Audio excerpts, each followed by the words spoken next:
प्रधानमंत्री मोदी ने ओमान में भारतीय समुदाय को संबोधित किया। संबोधित करते हुए एक भावनात्मक, आत्मविश्वास से भरा और भारत की वैश्विक प्रगति को रेखांकित करने वाला भाषण दिया। भारत माता की जय, वंदे मातरम और मोदी मोदी के गगन भेदी नारों के बीच प्रधानमंत्री ने अपना संबोधन शुरू किया था। मंच से उतरते ही हर शब्द में भारत की ताकत, भारत की विविधता और भारत ओमान की गहरी मित्रता की झलक दिखाई दी। प्रधानमंत्री मोदी ने कहा कि उनके सामने एक मिनी इंडिया मौजूद है। उन्होंने ओमान में बसे भारतीयों की सक्रियता और भारत से उनके निरंतर जुड़ाव की सराहना करते हुए कहा कि यहाँ रहने वाले भारतीय भारत की हर घटना से अपडेट रहते हैं और देश की प्रगति को गर्व के साथ देखते हैं। फिर मोदी ने कहा कि आज भारत जिस रफ्तार से आगे बढ़ रहा है वो सिर्फ आंकड़ों में नहीं बल्कि हमारे इरादों और प्रदर्शन में भी साफ दिखाई देता है। उन्होंने हालिया आर्थिक आंकड़ों का जिक्र करते हुए बताया कि भारत की विकास दर 8% से भी अधिक रही है, जिससे भारत लगातार दुनिया की सबसे तेजी से बढ़ती प्रमुख अर्थव्यवस्था है। ये उपलब्धि ऐसे समय में हासिल हुई है जब पूरी दुनिया आर्थिक और भू राजनीतिक चुनौतियों से जूझ रही है। अपने संबोधन में प्रधानमंत्री ने भारत के अंतरिक्ष कार्यक्रम पर भी विस्तार से बात की। उन्होंने कहा कि भारत का स्पेस प्रोग्राम केवल अपने हितों तक सीमित नहीं है बल्कि वो मित्र देशों की आकांक्षाओं को भी सशक्त कर रहा है। वे मोदी ने बताया कि भारत और ओमान के बीच 6-7 साल पहले स्पेस कोऑपरेशन का समझौता हुआ था और अब इसरो ने इंडिया ओमान स्पेस पोर्टल विकसित किया है। उसका उद्देश्य ओमान की स्पेस महत्वाकांक्षाओं को समर्थन देना, दोनों देशों के युवाओं को इस क्षेत्र में आगे बढ़ने का अवसर देना है। प्रधानमंत्री ने कहा कि इसरो का युविका कार्यक्रम पहले से ही हजारों भारतीय छात्रों को स्पेस साइंस से जोड़ रहा है और अब प्रयास है कि ओमान के छात्रों को भी इस साझेदारी का लाभ मिले। प्रधानमंत्री मोदी ने भारतीय संस्कृति की विविधता को भारत की सबसे बड़ी ताकत बताया। उन्होंने कहा कि आज सभी लोग एक परिवार की तरह एकत्रित हुए हैं और अपने देश तथा टीम इंडिया को सेलिब्रेट कर रहे हैं। फिर मोदी ने कहा कि भारत में विविधता हमारी संस्कृति की मजबूत नींव है। हर दिन एक नया रंग, हर मौसम एक नया उत्सव और हर परंपरा एक नई सोच लेकर आती है। वहीं यही वजह है कि भारतीय जहां भी जाते हैं वहीं की संस्कृति और नियम कायदों के साथ घुल मिल जाते हैं। ओमान में बसे भारतीय समुदाय को देखकर उन्हें यही जीवंत उदाहरण देखने को मिला। भारत और ओमान के रिश्तों पर बात करते हुए प्रधानमंत्री ने कहा कि संबंध केवल व्यापार तक सीमित नहीं रहा बल्कि अब शिक्षा इससे और मजबूत बना रही है। उन्होंने बताया कि ओमान में भारतीय स्कूलों में करीब 40,000 छात्र पढ़ाई कर रहे हैं, जिनमें ओमान और अन्य समुदायों के हजारों बच्चे भी शामिल हैं। ओमान में भारतीय शिक्षा के 50 वर्ष पूरे होने पर दोनों देशों के संबंधों में एक ऐतिहासिक पड़ाव है जो आपसी विश्वास और सहयोग को दर्शाता है। प्रधानमंत्री मोदी ने परीक्षा पर चर्चा कार्यक्रम का भी उल्लेख किया और कहा कि ओमान से भी बड़ी संख्या में बच्चे इस पहल से जुड़ते हैं। उन्होंने विश्वास जताया कि यह संवाद छात्रों और अभिभावकों दोनों के लिए उपयोगी साबित होता है और तनाव मुक्त माहौल में परीक्षा देने में मदद करता है। फिर मोदी ने कहा कि उनका प्रयास हमेशा यही रहा है कि पढ़ाई और परीक्षा को बोझ नहीं बल्कि आत्मविश्वास और सीखने के अवसर बनाए जाएं। अपने पूरे संबोधन के दौरान प्रधानमंत्री मोदी ने भारत की आर्थिक शक्ति, वैज्ञानिक प्रगति, सांस्कृतिक विविधता और वैश्विक सहयोग की नीति को एक सूत्र में पिरोया।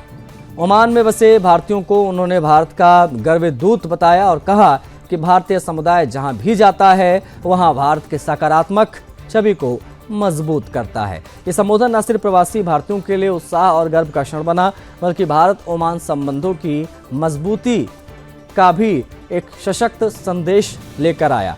ओमान में भारत माता की जय के नारे किस प्रकार से गूंजे आप देख सकते हैं। प्रधानमंत्री ने इस दौरान जो प्रवासी भारतीय उनको संबोधित किया, कहा कि मेरे सामने एक मिनी इंडिया है।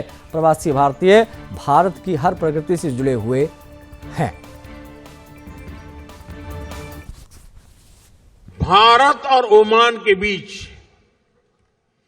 जो रिश्ता ट्रेड से शुरू हुआ था, आज उसको एजुकेशन सशक्त कर रही है। मुझे बताया गया है कि यहां के भारतीय स्कूलों में करीब 46,000 स्टूडेंट्स पढ़ाई कर रहे हैं। इसमें ओमान में रहने वाले अन्य समुदायों को भी हजारों बच्चे शामिल हैं। ओमान में भारतीय शिक्षा के 50 वर्ष पूरे हो रहे हैं।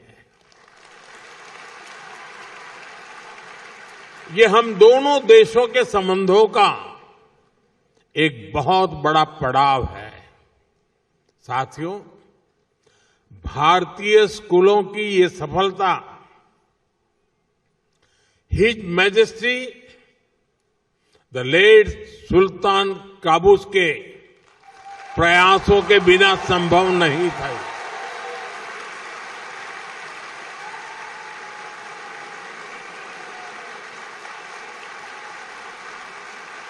उन्होंने इंडियन स्कूल मस्कत सहित अनेक भारतीय स्कूलों के लिए जमीन दी और जरूरी मदद की। इस परंपरा को हिज मैजेस्टी सुल्तान हैथम ने आगे बढ़ाया।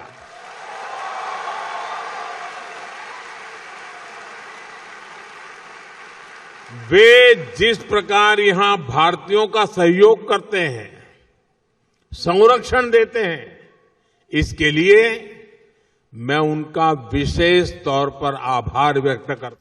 बढ़ेंगे आगे। गाजा में घोषित सीज फायर एक बार फिर से गंभीर संकट में पड़ता नजर आ रहा है। ताजा घटनाक्रम में इजरायली सैनिकों ने गाजा पट्टी के एक फिलिस्तीनी रिहायशी इलाके में सीज फायर लाइन के पास मोर्टार दागे हैं। जी हां, इससे इलाके में अफरा तफरी मच गई है। ये घटना ऐसे समय में सामने आई जब इजराइल और हमास के बीच लागू युद्ध विराम अपने अगले चरण में प्रवेश करने के लिए पहले से संघर्ष कर रहा है और दोनों पक्ष एक दूसरे पर लगातार उल्लंघन के आरोप लगा रहे हैं। गाजा के स्वास्थ्य अधिकारियों के मुताबिक इस मोर्टार हमले में कम से कम 10 फिलिस्तीनी घायल हुए।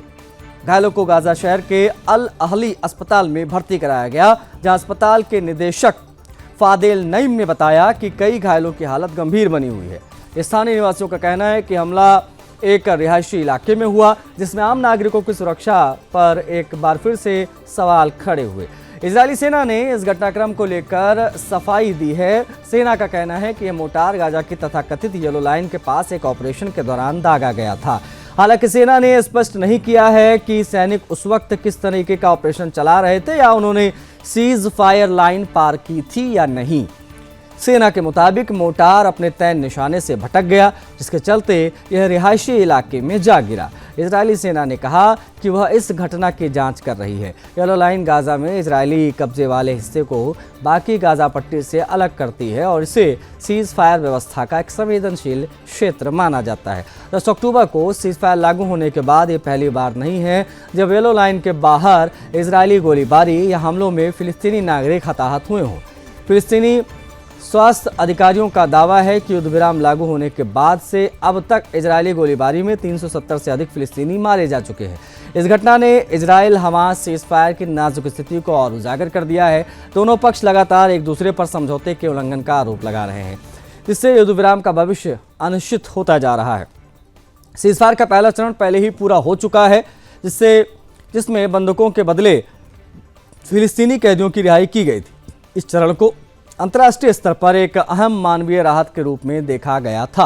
हालांकि अब सीज फायर का दूसरा चरण कई जटिलताओं में उलझता नजर आ रहा है। प्रस्तावित दूसरे चरण में गाजा में एक इंटरनेशनल स्टेबलाइजेशन फोर्स की तैनाती, गाजा के प्रशासन के लिए एक टेक्नोक्रेट गवर्निंग बॉडी का गठन, हमास का निरस्त्रीकरण और इजरायली सैनिकों की और वापसी जैसे कई अहम मुद्दे इसमें शामिल हैं।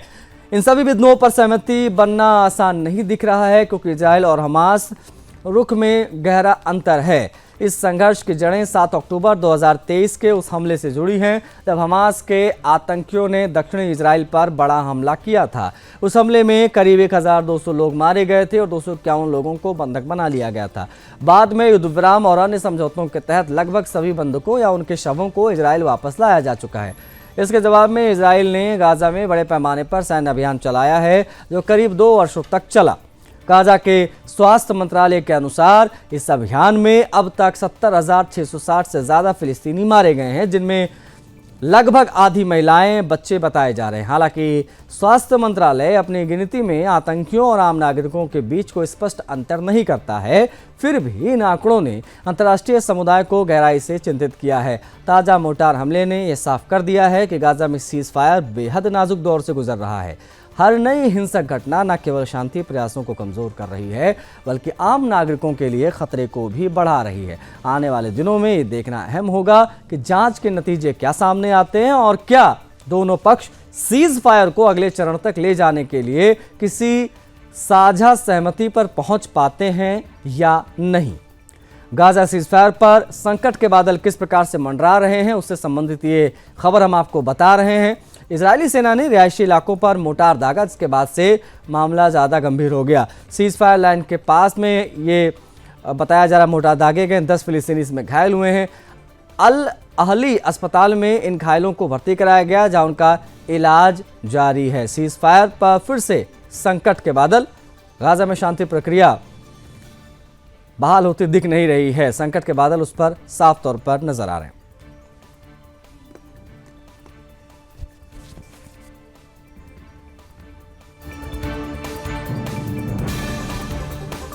पाकिस्तान की जेल में बंद पूर्व प्रधानमंत्री इमरान खान के लिए अदियाला जेल के बाहर विरोध प्रदर्शन, नारेबाजी तेज होती जा रही है दिन पे दिन।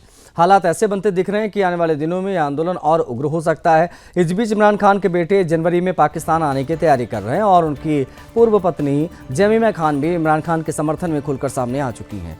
रावलपिंडी के अदियाला जेल के बाहर इमरान खान की तीनों बहनें, उनके समर्थक लगातार डटे हुए हैं। आरोप है कि सेना प्रमुख मुनीर और प्रधानमंत्री शहबाज शरीफ के आदेश पर जेल के बाहर प्रदर्शन कर रहे समर्थकों पर केमिकल मिले पानी की बौछारी हो रही है। इसके बावजूद इमरान खान की बहनें और समर्थक पीछे हटने को तैयार नहीं हैं। हर दिन इमरान खान की आज़ादी के लिए आंदोलन तेज होता जा रहा है। इमरान खान की बहनों के खिलाफ एंटी टेरर एक्ट में केस दर्ज किया गया है। इमरान खान की बहन अलीमा खान ने साफ कहा है कि उनका मार्च जारी रहेगा। उनका ये भी कहना है कि अदियाला जेल की तरफ लगातार मार्च होता रहेगा और जहां भी रोका जाएगा वहां धरना देंगे। दूसरी तरफ खैबर पख्तूनख्वा में इमरान खान की पार्टी के नेता और मुख्यमंत्री सोहेल अफरीदी ने भी सेना प्रमुख मुनीर को खुली चेतावनी दी है। अफरीदी ने समर्थकों को इमरान खान का संदेश बताते हुए कहा है कि जेल से पैगाम आ चुका है, आज़ादी या मौत। सोहेल अफरीदी ने कहा कि अगर इस बार वे रावलपिंडी जाएंगे तो या तो कफन में लौटेंगे या इमरान खान की आज़ादी लेकर आएंगे। पाकिस्तानी अखबार डॉन के मुताबिक सोहेल अफरीदी ने दो टूक कहा है कि इस बार की तैयारी पहले से कहीं बड़ी है। इमरान खान की बहनों के साथ साथ सोहेल अफरीदी भी आसिम मुनीर के खिलाफ आवाज़ बुलंद कर रहे हैं। दिसंबर की शुरुआत में सोहेल अफरीदी खैबर पख्तूनख्वा से अदियाला जेल पहुंचे थे, लेकिन उन्हें इमरान खान से मिलने नहीं दिया गया था। अब उनका कहना है कि अगली बार जब वे रावलपिंडी जाएंगे तो पूरी तैयारी के साथ जाएंगे। इमरान खान की पूर्व पत्नी जमीमा खान भी अब खुलकर सामने आ चुकी हैं, समर्थन में दिखाई दे रही हैं खुलकर। जमीमा गोल्डस्मिथ ने सोशल मीडिया पर सार्वजनिक मंचों के जरिए इमरान खान के साथ हो रहे व्यवहार पर गंभीर चिंता जताई है। उन्होंने कहा है कि इमरान खान सिर्फ एक राजनेता नहीं हैं, बल्कि उनके बच्चों के पिता भी हैं। जमीमा ने कहा है कि जिस तरीके से इमरान खान को जेल में रखा गया है और जिस तरीके से उन्हें उनके बेटों यानी कासिम और सुलेमान से बात करने से रोका जा रहा है, वो मानवाधिकार, ह्यूमन राइट्स का उल्लंघन है। उन्होंने कहा कि किसी व्यक्ति को कैद किया जा सकता है, लेकिन उसकी सोच और उसके हौसलों को कैद नहीं किया जा सकता। 5 अगस्त को इमरान खान के बेटे कासिम और सुलेमान को पाकिस्तान आने से रोक दिया गया था, लेकिन अब एक बार फिर दोनों बेटे अपने पिता से मिलने के लिए पाकिस्तान आने की तैयारी करने लगे हैं। लंदन में रह रहे कासिम और सुलेमान का एक इंटरव्यू सामने आया है, जिसमें उन्होंने आरोप लगाया है कि उनके पिता को डेथ सेल जैसी हालत में रखा गया है। उन्होंने कहा कि वो रोशनी बेहद वहाँ कम है, कभी कभी बिजली कट जाती है और पानी गंदा रहता है, जो अंतर्राष्ट्रीय मानकों पर खरा नहीं उतरता। उन्होंने ये भी आरोप लगाया है कि अदालत के आदेश के बावजूद किसी को इमरान खान से मिलने नहीं दिया जा रहा है। ये इंटरव्यू ऐसे वक्त में सामने आया है जब इमरान खान की बहनें अपने भाई को जेल से छुड़ाने के लिए शहबाज शरीफ और मुनीर के खिलाफ बड़ी लड़ाई लड़ रही हैं। कासिम और सुलेमान से जब पूछा गया कि क्या उन्होंने पाकिस्तानी सरकार से मिलने की अनुमति मांगी थी, तो उन्होंने पाकिस्तानी रक्षा मंत्री ख्वाजा आसिफ के उस बयान का हवाला दिया जिसमें कहा गया था कि इमरान खान के बेटों का पाकिस्तान में स्वागत है। कासिम ने कहा कि अब वे पाकिस्तान जाने की योजना बना रहे हैं। उन्होंने बताया कि जनवरी में पाकिस्तान आने की तैयारी है और वीज़ा के लिए आवेदन कर चुके हैं। इमरान खान की बहन नौरीन नियाजी ने कहा है कि सबसे बड़ी मुश्किल इमरान खान खुद झेल रहे हैं। उन्होंने कहा कि इमरान खान को आइसोलेशन में रखा गया है, बिजली काट दी जाती है और ये जुल्म की इंतहा है। उनका कहना है कि अब लोग सड़कों पर निकल रहे हैं और एक चिंगारी उठेगी, जिसके बाद हालात किस हद तक जाएंगे इसका अंदाज़ा भी नहीं लगाया जा सकता।